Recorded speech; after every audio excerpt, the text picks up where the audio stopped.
Adriana Maraš je bila najpomembnejša grafična ustvarjalka modernističnega obdobja. Bila je tudi edina predstavnica klasične ljubljanske grafične šole. Njena dela, v katerih se ukvarja predvsem tematiko časa, psihološkimi stanji, eksistencialnimi vprašanji, so se zapisala pravzaprav za večnost. Smo pred umetničinim zrelim delom, ki se imenuje Geja.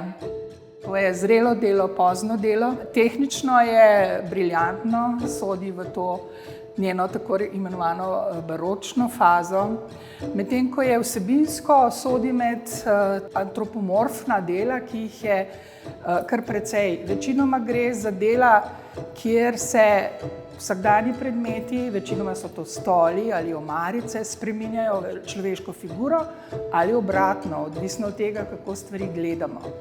Ampak resnično se vsa zgodba na tem delu odvija na sredini, na tej beli rani, na tej beli brazgotini, na tej ženski esenci. Lahko jo razumemo kot ženskost samo, lahko razumemo žensko krhkost, lahko razumemo simbolno. Ta mirnost ni agresivna, ker kakšne druge roke na kakšnih drugih delih izražajo moč in agresijo. Tukaj izražajo samo moč in mir. Ko govorimo o grafični tehniki Adriane Maraš, lahko rečemo, da gre za kombinacijo mojstrskega tečaja grafike globokega tiska z inovativnimi postopki. Tukaj stojimo pred eno matrico njeno, matrico tega predalnika tukaj. Verjetno se boste vprašali, zakaj je ta samo ena, tukaj so pa pravzaprav tri različne figure.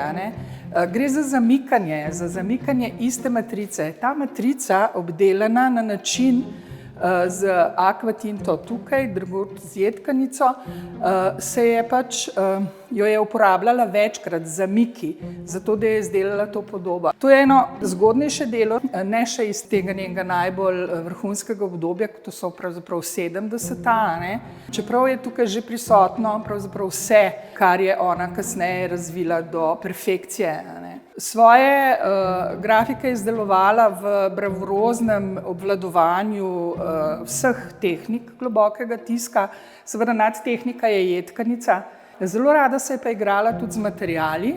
Poglejte to tukaj, ni nikjer na matrici, to je bilo dodano, to je bilo obarvana žima oziroma obarvana nit in samo natisnjena po monotipskem principu. V tistem času je bil podoben načinu dela, kot se dela danes. Izredno je sodobna avtorica, prav zaradi tega, ker je zelo brezkompromisno uporabljala različne tehnike, materiale, ker se je posvečala barvi. In v času, ko je grafika imela normative, ki so bili zelo specifični in so se jih grafiki držali in so bili na njih tudi ponosni, se je ona pogumno lotevala grafike na svoj popolnoma individualen način.